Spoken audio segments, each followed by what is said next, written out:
बिहार में एक चुनाव आने वाला है, उसके लिए मैं खास तौर पर कहना चाहती हूँ कि जो धोखा हमें बिहार में मिला है उसको हमें याद रखने की ज़रूरत है। और वहाँ पर उसी हिसाब से, किसी पार्टी के लिए मैं वोट नहीं मांगना चाहती, लेकिन उसी हिसाब से अपना जहन खोलकर हमें हर एक पहलू पर ध्यान देने की ज़रूरत है। सुनेंगे दोस्तों इकरा बहन की एक स्पीच जो बिहार विधानसभा चुनाव को लेकर बहुत बड़ी बात कही है। उससे पहले बेहतरीन बात सुनते हैं। मजाक वो होता है जो बुरा ना लगे, किसी का दिल छल्ली कर देना मजाक नहीं होता। चले पहले सुनते हैं इकरा बहन की स्पीच। तो आपसे गुजारिश है वीडियो को लाइक कीजिए और चैनल को जरूर सब्सक्राइब कीजिए। मेरी आप सब से यही गुजारिश है कि हम लोग संसद में खड़े होकर, हम सब ने, यहाँ सभी लोग जो बैठे हैं, सभी ने वक्फ के खिलाफ अपनी बात रखी।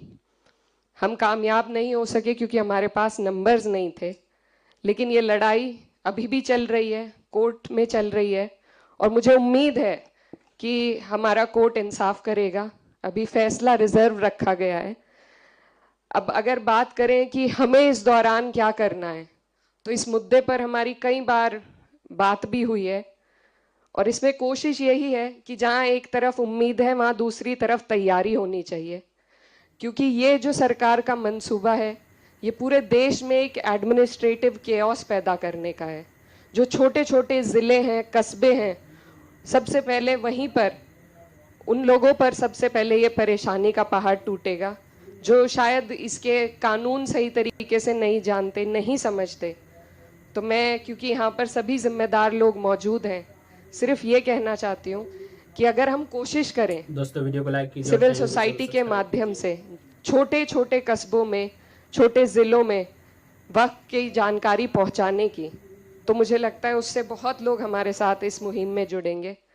और दूसरी बात, क्योंकि यहाँ पर सभी लोग बहुत कुछ करना चाहते हैं लेकिन रास्ता समझ में नहीं आता है, तो मेरी जो छोटी सोच है उससे मुझे ये लगता है कि अगर हम लीगल कैंप्स, लीगल एड अभी से हम ऐसे लोगों की तैयारी करें जो हर जिले में, हर कस्बे में, जहां भी इस तरह के मुद्दे उठते हैं, जैसा संभल में उठ चुका है, उसके अलावा भी, क्योंकि कोर्ट सिर्फ सारे मामले सुप्रीम कोर्ट में लाए जाएं ये भी मुमकिन नहीं हो पाता। लोअर कोर्ट से लेके हाई कोर्ट से लेके सुप्रीम कोर्ट तक हमें ऐसे लोगों को जोड़ना पड़ेगा जो जब ये मुद्दे जहां उठे उनके लिए एक तरमीम बनाई जाए कि कैसे उस जगह पर इस लड़ाई को हम लड़ सकें। अभी हमारे एक स्टूडेंट लीडर थे, उन्होंने बहुत अच्छी बात कही और समाजवादी पार्टी पर भी सवाल उठाया। ये जगह पार्टी की बात करने की नहीं है, लेकिन मैं फिर भी ये कहना चाहती हूँ कि हमारे देश में जो भी कुछ हो रहा है वो राजनीति से होकर गुजरता है, जैसे कि वक्फ भी है।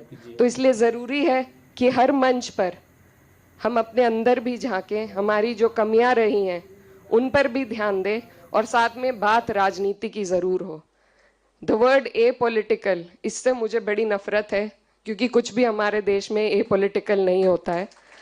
तो बात पॉलिटिक्स की जानी चाहिए, और हम जहां खड़े हैं हमारी जिम्मेदारी है कि अगर हमारे ऊपर कोई भी अगर वर्ग हो, उस पर कोई संकट आए, तो अपनी पार्टी का रुख उस तरफ मोड़ने की जिम्मेदारी हमारी है। और मुझे लगता है कि अब तक हमने कोशिश की है कि पार्टी ने एक मजबूत रुख पेश किया है वक्फ के खिलाफ और हर एक मुद्दे पर, और आगे भी इस जिम्मेदारी को, जिया भाई भी यहाँ पर हैं, हम सभी लोग निभाएंगे, और बाकी जो पार्टीज यहाँ मौजूद हैं उनसे भी हमें ये उम्मीद है। लेकिन जो आने वाले चुनाव हैं, बिहार में एक चुनाव आने वाला है, उसके लिए मैं खास तौर पर कहना चाहती हूँ कि जो धोखा हमें बिहार में मिला है उसको हमें याद रखने की ज़रूरत है। और वहाँ पर उसी हिसाब से, किसी पार्टी के लिए मैं वोट नहीं मांगना चाहती, लेकिन उसी हिसाब से अपना जहन खोलकर हमें हर एक पहलू पर ध्यान देने की ज़रूरत है। तो उसमें राजनीति भी आती है, उसमें लीगल एड भी आएगी, और उसमें सिविल सोसाइटी का बहुत बड़ा योगदान रहेगा लोगों को एजुकेट करने के लिए, उनको साथ जोड़ने के लिए। ये सरकार जो प्रोपेगेंडा चलाती है ये आइसोलेशन का प्रोपेगेंडा है, एक समाज को बिल्कुल अलग कर दिया है।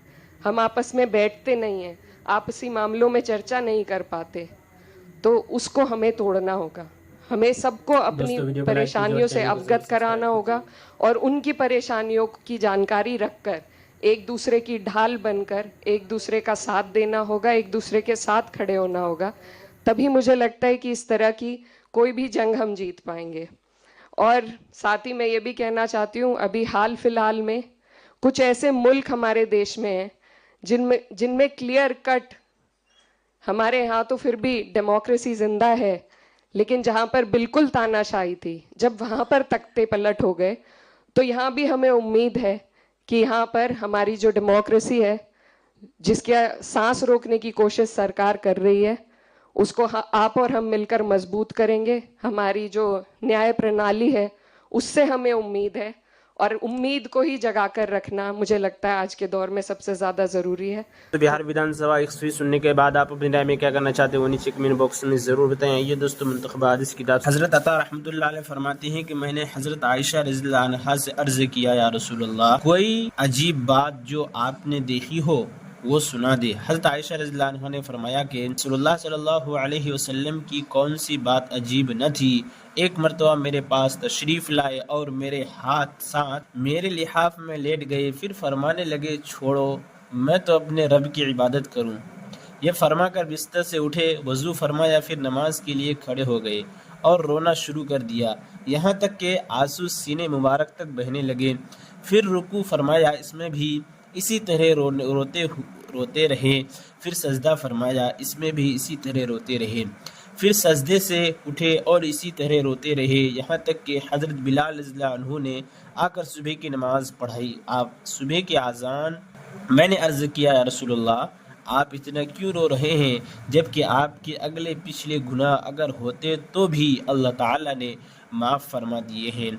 आप सल्लल्लाहु अलैहि वसल्लम ने इरशाद फरमाया, तो क्या फिर मैं शुक्रगुजार बंदा न बनूं और मैं ऐसा न करूं, जबकि आज रात मुझ पर इन्न फी खल्क़िस समावाति वल अर्ज़ि वख्तिलाफ़िल लैलि वन नहारि लआयातिन लिउलिल अलबाब से सूरह आल इमरान के ख़त्म की आयत नाजिल हुई है। हज़रत आयशा रज़ियल्लाहु अन्हा से रिवायत है कि रसूलुल्लाह सल्लल्लाहु अलैहि वसल्लम ने इरशाद फरमाया, जो शख्स तहज्जुद पढ़ने का आदी हो और नींद के गलबा की वजह से किसी रात आँख न खुले, तो अल्लाह ताला उसके लिए तहज्जुद का सवाब लिख देते हैं, और इसका सोना अल्लाह ताला की तरफ से इस पर एक इनाम है कि बगैर तहज्जुद पढ़े उसे इस रात तहज्जुद का सवाब मिल जाता है।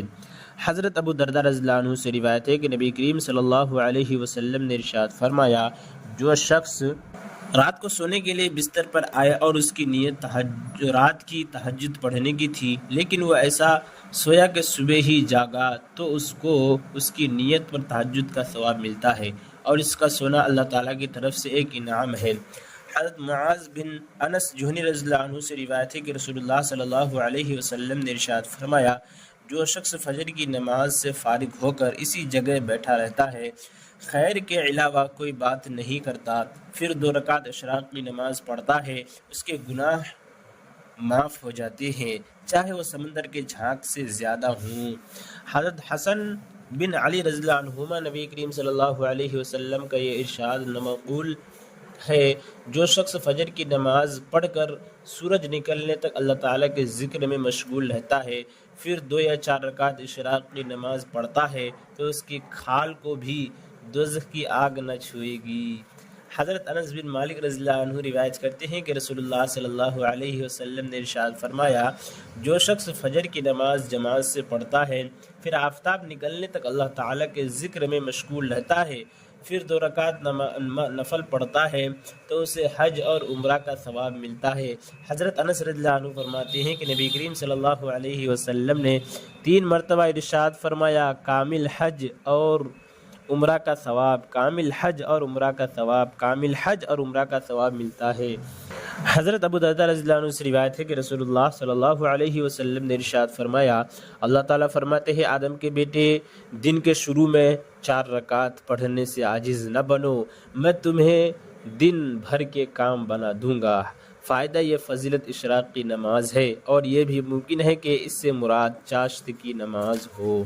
हज़रत अबू हुरैरा रज़ियल्लाहु अन्हु से रिवायत है कि रसूलुल्लाह सल्लल्लाहु अलैहि वसल्लम ने एक लश्कर भेजा जो बहुत जल्दी بہت سارا مال غنیمت دے کر واپس لوٹ آیا۔ ایک صحابی رضی اللہ عنہ نے عرض کیا، یا رسول اللہ، ہم نے کوئی ایسا شکر نہیں دیکھا جو اتنی جلدی اتنا سارا مال غنیمت لے کر واپس لوٹ آیا ہو۔ رسول اللہ صلی اللہ علیہ وسلم نے ارشاد فرمایا، کیا میں تمہیں اس سے بھی کم وقت میں اس مال سے بہت زیادہ غنیمت کمانے والا شخص نہ بتاؤں؟ یہ وہ شخص ہے جو اپنے گھر سے اچھی طرح وضو کر کے مسجد جاتا ہے، فجر کی نماز پڑھتا ہے، پھر سورج نکلنے کے بعد اشراق کی نماز پڑھتا ہے، تو یہ بہت تھوڑے وقت میں بہت زیادہ نفع کمانے والا ہے۔ حضرت ابو درداء رضی اللہ عنہ سے روایت ہے کہ نبی کریم صلی اللہ علیہ وسلم نے ارشاد فرمایا، تم میں سے ہر شخص کے ذمے اس کے جسم کے ایک ایک جوڑ کی سلامتی کے شکرانے میں روزانہ صبح کو ایک صدقہ ہوتا ہے۔ ہر سبحان اللہ کہنا صدقہ ہے، ہر بار الحمدللہ کہنا صدقہ ہے، ہر بار لا الہ الا اللہ کہنا صدقہ ہے، ہر بار اللہ اکبر کہنا صدقہ ہے۔ بھلائی کا حکم کرنا صدقہ ہے، برائی سے روکنا صدقہ ہے، اور ہر جوڑ کے شکر کی ادائیگی کے لیے چاشت کے وقت 2 رکعتیں پڑھنا کافی ہو جاتی ہے۔ دوستو ایسی ویڈیو کے لیے ہمارے اس پیارا سے چینل کو ضرور سبسکرائب کریں۔ ملتے ہیں اور دوسری اقرا بہن کی ویڈیو کے ساتھ، تو جب تک کے لیے دیجیے مجھے اجازت اور رکھیے اپنا خیال۔ آپ دیکھ رہے تھے ثاقب میڈیا اور میں آپ کے ساتھ محمد ثاقب۔ السلام علیکم ورحمۃ اللہ وبرکاتہ۔